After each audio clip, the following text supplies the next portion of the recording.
Lord. Thank you, Jesus. Thank you, Jesus, for your love. Thank you, Jesus, for your mercy. Thank you, Lord, for your protection. And thank you, Lord, for your um, everlasting kindness to us. Your mercies are new every morning. Thank you, Lord Jesus. And tonight, as we study your word, thank you, Lord, that this will be seeds that will be planted in our heart, seed of your incorruptible seed of the word of God that will teach us in the way we should go. Thank you, Lord. Think through my mind, speak through my lips, Lord, and touch our hearts with these words. In Jesus' name we pray. Amen. Ayan. Ang assignment po na ibinigay sa akin ngayong gabi ay tungkol sa prosperity in the time of Noah. Okay. So, eto na po ang sasabihin ko lang po ay yung discussion tapos iiwanan ko po sa inyo ang pagbabasa ng scripture para ma hindi po masyadong matagal ang ating, anong tawag dun, ang ating, pakikinig. Kasi gusto ko rin pong mabigyan ng time ang sharing. Ayan. So, ang scripture po natin ay natatagpuan sa Genesis 6 and Luke 17, verse 26 to 27. Ayan. These two passages po ay parang pareho dun sa between the time of Noah and the time of Jesus' return. It highlights the danger of being consumed by worldly pursuits. Yung parang nawawala tayo sa focus sa dapat natin kasi 'di ba anak tayo ng Diyos, meron tayong 'di ba unang-una nakasulat ang pangalan natin sa aklat ng buhay. Yan ang basic eh. Anak tayo ng Diyos, 'di ba? Mahal tayo ni God, eh mga ganyan. So, ano nga ba yung sinasabi ko 'pag nagle-lead ako ng prayer, "Thank you Lord, ako ay mamamayan ng langit, anak ng Diyos, at nakasulat ang pangalan ko sa aklat ng buhay." So with those basic things, ang nangyari sa panahon nung time ni Noah ay people were consumed with worldly pursuits, yung worldly goals nila.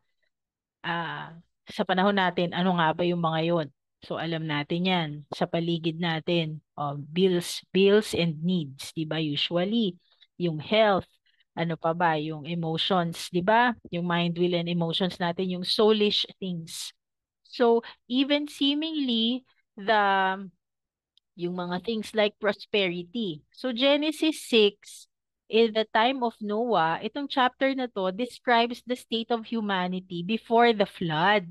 Ito yung sinasabing extreme wickedness and corruption.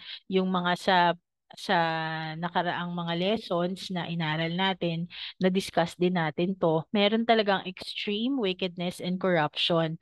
Ang sinasabi doon sa Genesis 6:5 particularly, the Lord saw how great the wickedness of the human race had become on the earth, and that every inclination of the thoughts of the human heart was only evil all the time. So it was only evil all the time. Yung mga pinagsasabi ng mga ginagawa ng mga tao. Yung hindi naman masyadong material prosperity nung panahon noon, 'di ba? Yung the cause of evil. Bale, parang while material prosperity in English na sabihin natin while material prosperity is not really mentioned as the cause of evil, 'di ba? The long lifespan and relative stability nung pre-flood world. Ang sinasabi nung ang dami ng number ng tao, 'di ba? Pero yung time na yon, ang haba pa ng buhay nila. But that was the time na sinasuggest nung yung leisure na and ability to indulge. Yung sa haba, isipin nyo ang haba ng buhay nila and meron silang leisure and ability to indulge with their evil inclinations. 'Di ba? Meron silang they were really inclined na malapit sila sa haba ng buhay nila. Ganun ang pinagagawa nila, 'di ba? So without ano yung walang konsensya. Wala silang konsensya doon, wala silang conscience. Their conscience were seared, parang steak na pinirito ng may malutong sa gilid. Ganun yung seared eh. Yung parang nakasil siya na wala na. Wala siyang kahit ano nang gawin niya, hindi siya nag-aalala na masu-survive ko ba tong kasamaan na ito? Ganon. Hindi niya naisip yun na masama yung ginagawa niya. So their lives were devoid of an allegiance to God. Yung loyalty to God, yung yun, yung conscience eh. Parang hindi, they were not aware of the presence of the Lord during that time. So in Luke 17 verse 26 to 27, sabi doon, as in the days of Noah, di ba? Sabi doon, Jesus uses the days of Noah as a metaphor, sabi, for the state of the world right before the second coming. So, parang daw katulad nung panahon ni Noah ang second coming. So, uh, ninonote din doon that people were eating and drinking and marrying and even and being given in marriage na hindi naman masama. These are things about the everyday life of people, 'di ba? Na sa isang generation hindi pwedeng hindi ka kumain, hindi ka mag-fellowship, at saka hindi pwedeng walang kinakasal, 'di ba? Walang nagpapamilya. So, up to the day that the flood came. So, up to the day that Jesus comes again. So these are normal everyday activities. Hindi siya masama, but may point na these activities were not wrong, di ba? Oo nga. But that people were, ang masama doon, they were so engrossed in the routines and pleasures of life na hindi na nila alam yung focus nila, and that they were unaware and unprepared for God's coming judgment. So, ay, Grace, okay ang note-taking mo ha, pero magbibigay ako ng notes, huwag ka mag-alala. So you can indulge in listening. Ayan, praise God. So the core idea is that there is an era of prosperity or routine. Itong time ng prosperity na ine-enjoy ng mga tao nung time ni Noah can lead to spiritual apathy and self-absorption. Ano ba yung apathy? Yung parang namanhid o hindi na nagagamit, di ba? Um, ang apathy, ang pakiramdam ko dun parang spiritual apathy nga eh. Parang sa muscles atrophy, nag-atrophy yung muscles, yung hindi na nagagamit, parang na-stroke, yung pag na-stroke nakagano na, hindi na naigagalaw. So, pero sa atin, nothing is impossible with God. So if you sow the seed of the word of God into somebody's life, that is incorruptible seed, and the Holy Spirit will do his work. Ayan. So gagawa at gagawa ng paraan ng Holy Spirit para diyan. Ang ano lang natin is to speak the word, 'di ba? Ang nangyari kasi nung panahon na 'yon, nung araw, yan talaga yung tunay na noong araw. The core idea is that yung prosperity na yan has led to spiritual apathy and self-absorption. Naging Diyos na nila yung sarili nila kasi hindi nila naisip ang inisip niya yung pleasures nila instead of glorifying the Lord. So their focus was on personal enjoyment, and it blinded them na hindi na nila naisip ang divine intervention. So yun yung prosperity in the time of Noah. So ano nga ba ang purpose ng ating wealth? Kung bakit tayo magiging ginawa ni Lord na prosperous? Hindi lang po ang prosperity ay puro pera. It is a wholeness thing, because we are also spirit, soul, and body. Actually, it's not a thing. It's a realm. It's a realm that we bring to a place dahil nandun tayo sa uh, we carry the blessing. We are blessing carriers. We are kumbaga this earthen jar, tayo daw yung earthen, but we are carrying precious things. So ito yung heavenly stuff na daladala natin, which is our spirit. Yan. Ayan. So the book of Deuteronomy, sabi sa Deuteronomy 8, states yung purpose of wealth. Now, what is the purpose of wealth?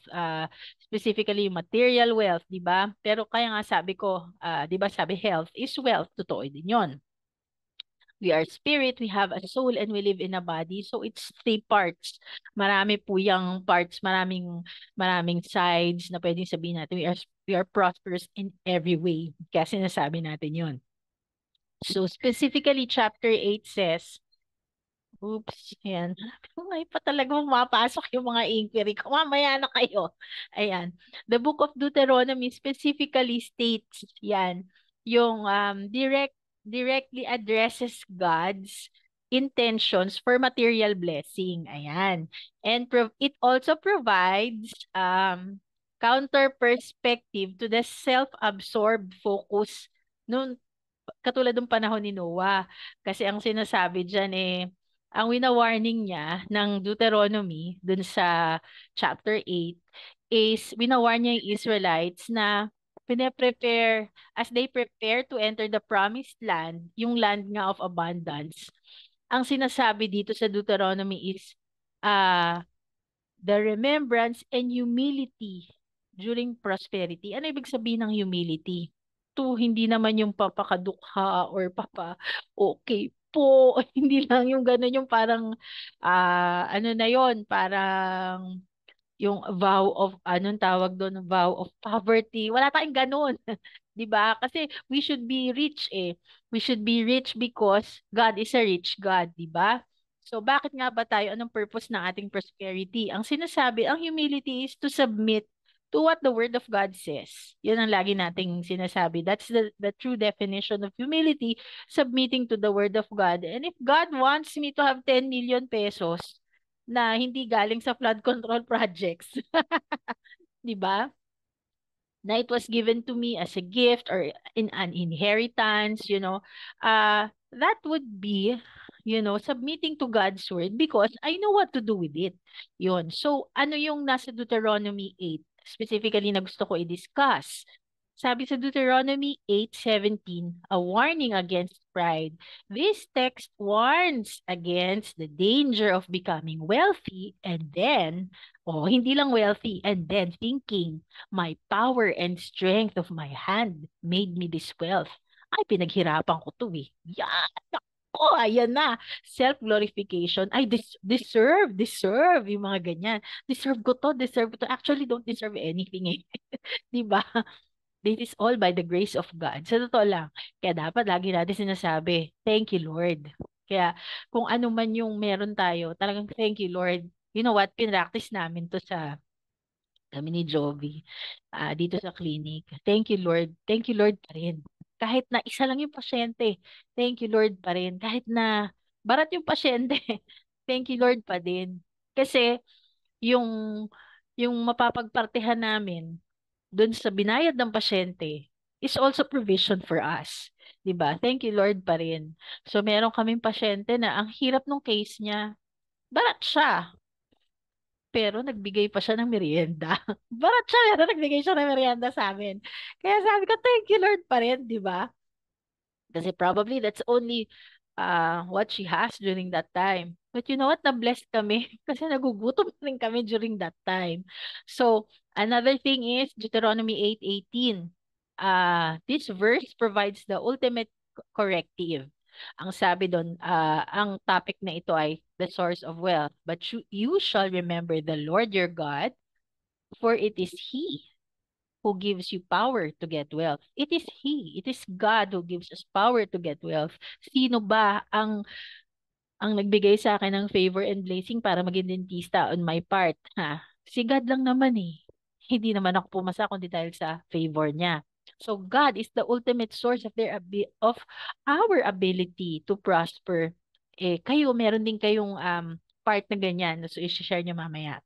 So, the reason for wealth, Deuteronomy 8:18 also, is God gives the ability to create wealth that He may establish His covenant. Itong context na ito is wealth was given to fulfill God's plan and to be used in ways that honor the covenant. Like what? Alam niyo yan. Alam niyo yan. Doing good deeds because hindi dahil glory to us, but it is giving glory to God, di ba? So kahit na may kumuha ng picture sa'yo or hindi ka makuna ng picture, doesn't matter, di ba? naka-makeup ka, nakaayos ka o hindi habang kinukuha mo yun, ginagawa mo yun, doesn't matter. The Lord sees your heart, di ba? Supporting our pastors, the priesthood, the fivefold ministry, and maintaining a righteous society. Ibig sabihin ng righteous society, kung kaya mo bang gawin yun sa harap ng Diyos, andyan si Daddy God sa harap mo. Kaya mo bang bulsahin yung pera? Kumbaga, di ba? Hindi. Di ba? Therefore, glorifying God in our wealth. Ayan, in a quick way, kung masasabi, kasi gusto ko marinig yung mga sharing. Ayan. Oo nga pala, meron akong i-send sa GC at saka dun sa mga hindi kasama sa GC, i-send ko rin po sa inyo. I-request nyo lang po sa akin kung hindi ko kayo nabigyan ng notes ngayon nito, tapos yung declarations mamaya. Tapos, in summary, the combined message is prosperity is a gift from God, Deuteronomy 8, to be used for His covenant purposes. But it often becomes a spiritual trap, sabi sa Genesis 6 and Luke 17, where people forget God and focus entirely on self-pleasure and consequently face judgment because they are unprepared for His return. Hindi naman, si God sinabi naman niya sa atin na gusto niya tayong i-save, di ba? So, nasa sa atin yun. Binigay niya yung word. So, nandyan yung word, hindi niya pinagdamot yan. So, another part 2 pala of this is, eto na yon. These are, konti lang to, promise. These are inspiring examples of individuals who recognize that their wealth was a gift from God and strategically used it to advance His purposes, build community, excuse me, and demonstrate their faith. Okay, sa Old Testament, narinig na natin yan si Abraham, di ba? Sa generosity niya at saka nag-tithe siya. Nagda-tithe siya o ano yan, opening the windows of heaven. So si King David sa Old Testament, he funded the house of God. Wow, praise God, di ba? First Chronicles 29. Another is the Israelites. They built the tabernacle, di ba? They gave so much so willingly that Moses had to tell them to stop. O, di ba? Exodus 36 yon. Tapos, sa New Testament naman, advancing the kingdom of God, si Zacchaeus. Di ba? Nagrepent siya. Um, and sobra siya nagbigay. He was radically generous. Pero 'di ba meron siyang tax collector siya eh. So kung mapupunta tayo sa panahon siguro, nasangkot siya dun sa flood control, nadamay siguro siya. Sa akin lang naman 'yun ah. Pero nagrepent siya. Tapos um, he gave back. Sabi niya, I will pay back 4 times the amount. So, yun na nga, di ba? Yun na yun, bumalik sa body of Christ. Praise God. Tapos, sabi sa ang courage and reverence of Joseph of Arimathea. Sabi sa Matthew 27:57 to 60. O nga pala, baka hindi masyado sikat itong si Joseph of Arimathea. Joseph was a wealthy man and respected member of the Jewish Council. Meron siyang, he was also a secret disciple of Jesus. Meron palang ganon, secret disciple. After Jesus' crucifixion, he courageously requested Jesus' body from Pilate and buried it in his own newly cut tomb. O, di ba? So, medyo kahit noon, mahal pa rin yung mga real estate. Ang tawag nila doon yung mga insurance. Meron pa palang gano'n. Binigay niya insurance niya kay Jesus. So, talaga namang may insure siya ni Jesus sa lahat ng bagay. So, kay Jesus ka pa ba magdamot, 'di ba? Hindi niya naisip magdamot kay Jesus, all out go. Kaya ganun. So, ang sarap na ganun, no? Kaya nga tayo, we are called to be prosperous. So, number 6, si Lydia. She was called to be hospitable. Meron siyang spirit of hospitality. Ayan, ministry niya. And support. Nag-support siya sa fivefold ministers. Naaral na natin to sa Women of Courage, di ba? Si Lydia was a dealer in purple cloth. pag sinabi mo palang purple cloth nung panahon na yon, kasi ang purple is a color of royalty. So pag nakita mo yung Matthew, I believe is a color purple kasi nandun yung sa four gospels merong red, white, blue, and purple. Ayun, kasi ano talaga siya, yun yung color of royalty, yung purple. Kasi sa Matthew, 'di ba, son of ano, son of ganyan. Yan yung mga bigats. Tapos finally, Adam was the son of God. Wow, 'di ba? Talagang royalty, yan ang royal lineage natin. So si Lydia, nasa Act 16 yan, 14 to 15. And then what is the guiding principle of this part 2? Mabilis lang, di ba? So the guiding principle of my part 2 is in First Timothy 6:17 to 19. Ang sinasabi doon ay command those who are rich in this present world not to be arrogant nor to put their hope in wealth, which is so uncertain, but to put their hope in God, who richly provides us with everything for our enjoyment. Command them to do good and to be rich in good deeds, ang sabi, and to be generous and willing to share, thus storing up treasures for themselves as a firm foundation for the coming age, so that they may take hold of the life that is a that is truly life, yung the Zoe life of God. So these examples show that using wealth to glorify God is primarily about generosity, humility, 'di ba? Humility to the word of God, obeying the word of God, hindi yung konsensya, 'di ba? Ano, yung gano'n. Hindi porke may alam nating may kaya, hindi natin alam malaki-laki pala ng kanyang mga bayarin. So, hindi natin pwedeng 'yan ang ibig sabihin nun, we do not also twist God's arm for our needs because God is so rich, 'di ba? Heaven has gold for flooring. Come on. 'Di ba? These examples po show that using wealth to glorify God is about generosity, humility, and prioritizing the needs of God's kingdom and God's people over personal comfort and accumulation.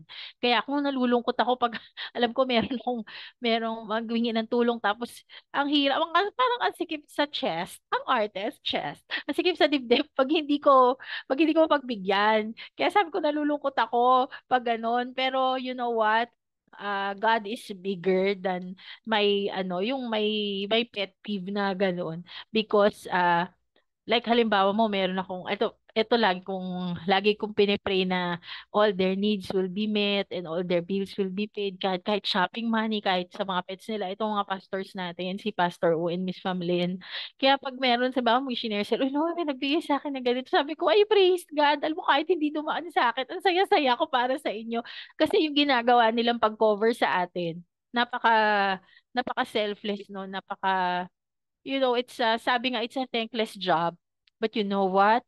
God will provide for all of our needs according to His riches in glory by Christ Jesus. Pag inano mo yun, hinimay mo, wow, His riches in glory by Christ Jesus. Wow, I am redeemed, di ba? Ayan. So, at dahil dyan, tayo po ay mag-declare. Ayan, ide-declare ko po ito and you can agree with me, 'di ba? Sabi po dito, the covenant, we have a covenant and our prosperity is to fulfill the covenant. So, I believe yung kung meron tayong hawak na kayamanan, gagamitin ito ng Panginoon para tayo ay gamitin for the furtherance of His kingdom. So, ay papadala ko rin po sa inyo ito sa GC at saka kung sino mag-request. Sabihin nyo lang PM for details yan. Okay, thank you, Lord. Ang title po nito ay Covenant Decree. Daddy God, I thank you. Thank you, the heavens are open for me. I thank you, your good treasure reigns on my land. Thank you, everything that I touch is blessed. Thank you, I am plenteous in goods. Thank you that I lend and do not borrow. I thank you that I am above only and not beneath. I thank you, I am the head and not the tail. Thank you for shame, I receive double. For my confusion, I receive joy. For my debt, I receive overflow. For my lack, I receive surplus. Double is mine, joy is mine, Peace is mine. Abundance is mine. And I decree this. Wealth and riches are in my house. My children inherit blessing and not debt. My grandchildren inherit abundance, not lack. Generations are shifted tonight. Poverty is broken, fear is silenced, shame is destroyed. Covenant abundance flows in my family line forever. I release the prophetic overflow prayer. God, in the name of your word, I decree supernatural debt cancellation. Mortgages, loans, credit cards, medical bills, you bow to covenant. I decree barns filled with plenty, presses bursting with new wine, cups running over, and tables spread. I decree favor surrounds these beloved ones as a shield. I decree wisdom flows, witty inventions arise, and power to get wealth is activated. I decree doors open, opportunities appear, promotions are released, and strategies are given. I decree double for every shame, joy for every sorrow, overflow for every debt. God, I call forth checks in the mail, settlements released, inheritances uncovered, contracts signed, promotions given, ideas multiplied, businesses launched, and unexpected provision flowing. I decree angels of provision are loosed, resources are released, and finances are commanded to come. Finances, you come now. Overflow, you flow now. Surplus, you arrive now. Abundance, you manifest now. God, I decree the spirit of poverty is broken. I decree fear of lack is gone. I decree shame over debt is destroyed. I decree liberty, joy, peace reign in these homes. I decree inheritance flows into children and grandchildren. I decree legacies of wealth, rivers of abundance, and testimonies of provision spread through these families now. In the mighty name of Jesus, our Lord and Savior. Amen. Glory be to God. Thank you, Lord. Hallelujah. In Jesus' name. Amen. Back to you po, Pastor O.